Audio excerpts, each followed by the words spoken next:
여러분 모두 구독, 좋아요 꼭 부탁드립니다. 꼭 눌러주시고요. 보시다시피 매주 금요일 날 9시에서 12시까지는 라방을 하고 후원을 하고 싶으신 분들은 영상 상세 설명란을 참고 부탁드립니다. 안녕하세요 여러분, 주꾸미입니다. 네, 두산중공업 우선 이제 하락은 확실히 끝나가는 것처럼 보이죠. 이뿐만 아니 그래프로 말씀드릴 뿐만 아니라 여러가지 사항들을 봤을 때 끝나가고 있다는 생각이 들어요. 두산중공업 다시 재도약할 수 있는 기회는 가까워지고 있다고 생각이 듭니다. 우선 그냥 간단히 말씀드렸을 때 차트 제가 계속 말씀드렸죠. 이 기준 모은 기준으로 그냥 거래량이 줄고 버티면 된다고. 여기서 지금 버티고 있단 말입니다. 버티고 있다는 건 뭐다? 이런 건 슈팅을 한번 줄 확률이 상당히 크다는 말씀입니다. 근데 이것뿐만 아니라 여러 가지 이유가 있어요. 우선 시작은 앞제 뉴스 하나를 끌고 와야 될 것 같아요. 공정위에서 두산중공업 제재를 착수한다고 하는데 이게 무슨 말이냐면 두산건설에다가 이제 얘네가 2011년부터 19년까지 총 3차례에 걸쳐서 8,161억 원의 두산건설 유상증자에 참여하고 2019년 2월에 3천억 원을 두산건설에 대여하는 등 부실계열사를 지원한 것을 부당 지원으로 간주, 과징금 부과 및 검찰 보고 등에 나서기로 했다. 자, 여기서 그냥 중요한 거는 사실 이거예요. 제가 봤을 때 과징금 부과인데 뭐 검찰 고발도 물론 문제될 수 있습니다. 너무 심각해지면. 근데 솔직히 우리나라에서 원자력 하면은 지금 1등이 누구야? 두중이죠. 그 원자력 물론 지금은 약간 홀대 받지만 얘를 함부로 건들까? 전 그렇게 생각하지 않아요.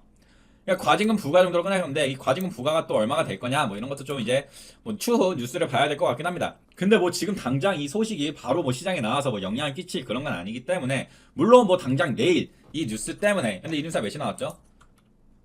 이 뉴스가 오늘 5시 36분에 나왔으니까 이 뉴스 때문에 뭐 하락을 했을 수도 있어요. 한번 먼저 보고 오죠.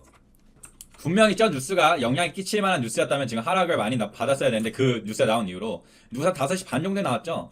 5시 반 정도에 나왔는데 뭐 그냥 무의미한 하락이라는 걸 볼 수 있을 겁니다. 그러니까 뭐예요? 쓸데없다는 말입니다. 오늘 핵심 뉴스는 바로 이겁니다. 두산중공업이 자금 조달 속도를 늘리고 있다. 자, 왜 그럴까? 두산중공업이 한 달 새 930억 원 규모의 기업 어음을 발행. 오케이? 그래서 자금 조달에 속도를 내고 있다. 또 자금이 필요하겠죠, 지금?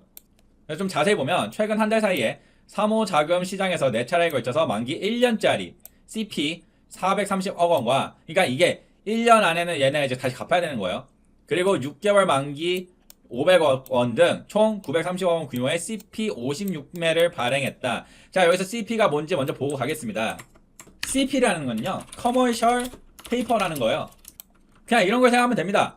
이렇게 지금 얼만큼을 할 테니까 좀 빌려달라. 그래서 이만큼 갚을 테니까 이해돼요? 그리고 뭐 이자 줄게. 근데 이게 예전에는 핫했대요. 왜냐면 막 이자율이 막 6, 7, 8% 막 이래가지고 이 은행 이자보다 높으니까 사람들이 많이 했다는데, 근데 여기에 맹점은 뭐야? 이거는 못 돌려받을 위험이 있어요. 그 회사가 부도하거나 뭐 이러면 못 돌려받아요. 그런 위험을 안고 고이자로 이제 빌려주는 건데, 이 기사를 자세히 보시면 이런 내용도 있어요. CP 발행 이자율도 연초에는 최고 4.4%였으나 재무 상태가 개선되면서 최근에는 연 3% 후반으로 낮아졌다. 자, 이 CP의 이유를 누가 결정하냐? 기업과 투자자 사이에 자금 수급, 신용도 이런 걸 따지면서 고려를 한대요. 이해돼요? 이런 걸 따져서 결정을 하는 건데, 그러니까 결론은 뭐야? 지금 두산중공업이 살아나고 있다라고 생각하는 거죠. 두산중공업이 살아나고 있다 생각하니까 뭐야?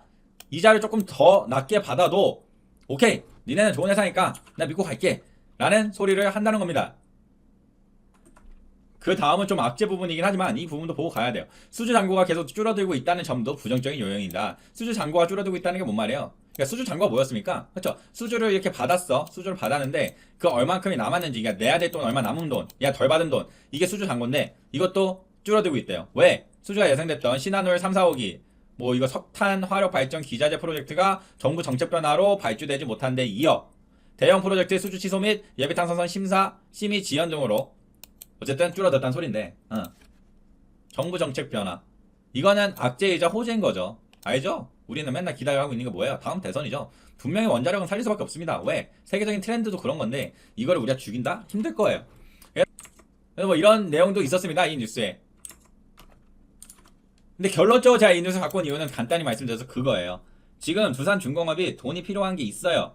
그리고 뭔가 내 느낌이지만, 완벽한 느낌이지만, 뭔가를 물론 얘네가 뭐 산업은행한테 빌린 돈도 있고 하지만 어쨌든 사업을 더 키우기 위해서 지금 돈이 필요하고, CP는 1년 만기니까 빨리 줘야 돼요. 그 말은 뭐예요? 1년 안에 뭔가를 해내려는 게 있지 않을까라고 생각을 해보게 되는 뉴스라는 말씀을 드리는 겁니다.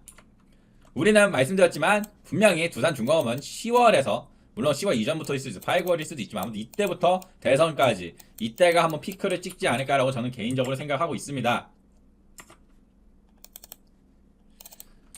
두산중공업 차트 자리에 대해서는 말씀드렸다시피 지금 좋아요. 맞죠? 좋죠. 여기를 지금 지키고 있으면서 거래량 현저하게 줄었습니다. 이제는 미친 많이 줄었습니다. 물론 그러고 나서 이 횡보가 길어질 수도 있지만 중요한 건 여기를 크게 이탈하지 않는 게 핵심입니다. 근데 이것뿐만 아니라 좋은 점이 또 하나 있다는 게 무엇이냐면요. 바로 대차 거래 추이입니다. 대차 거래 추이 이거 놓치고 있었는데 3거래일 동안 어떻게 됐습니까, 여러분? 엄청나게 미친 듯이 많이 갚고 있죠. 이게 어떻게 생각할 수 있냐면요, 여러분. 대차 거래를 왜 갚을까요? 대차 거래가 뭐예요?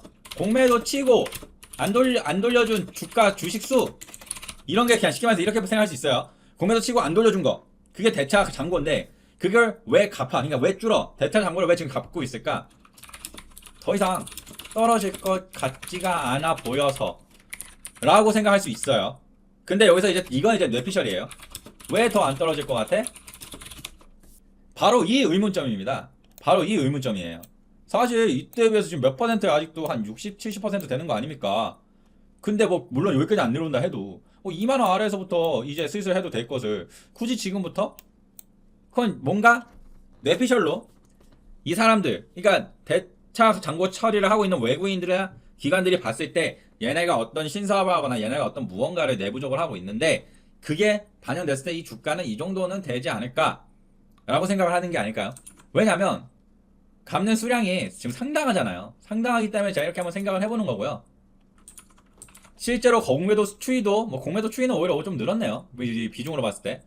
아무튼 뭐 이거는 뭐 할 말이 없네요. 공매도는 여전히 좀 치고 있긴 하지만 아무튼 대차장고를 엄청 갖고 있다는 거 그거를 좋게 볼 수 있다는 뜻입니다.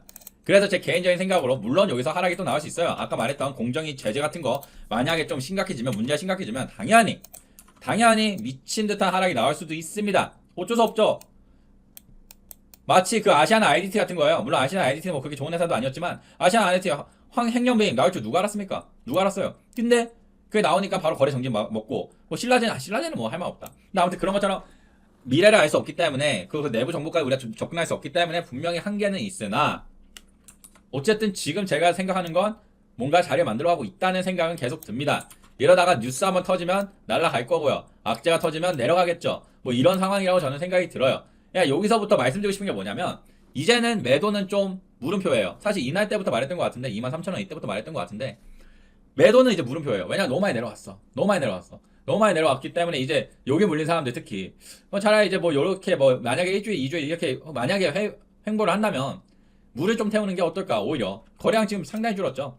저는 이제 약간 스탠스가 바뀐 거예요. 이렇게 좀 생각이 바뀌었고 수급을 보더라도 지금 기관하고 금융투자에서 지금 계속 쓸어담고 있는데 그 이유까지는 정확히 알 수가 없겠죠. 아무튼 이렇다는 모습을 볼 수가 있을 것입니다. 마지막으로 두산중공업 뭐 자리나 한번 그어보고 가려고 했는데 정말 거래량이 하도 줄었기 때문에 없네요. 이제는 뭐 딱히 할 게 없고 여기가 뭐 나름 여기 괜찮은 저항이었네.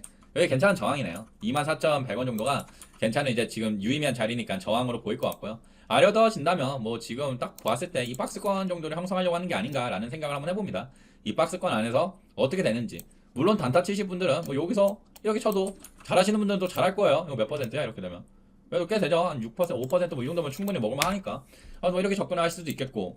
아니면 그냥 나는 여기서 사서 모아 갈란다. 뭐 더 떨어지면은 더 모아 갈란다. 이렇게 뭐 접근해도 이제 괜찮지 않을까라고 주꾸미가 생각하는 단계까지 왔습니다.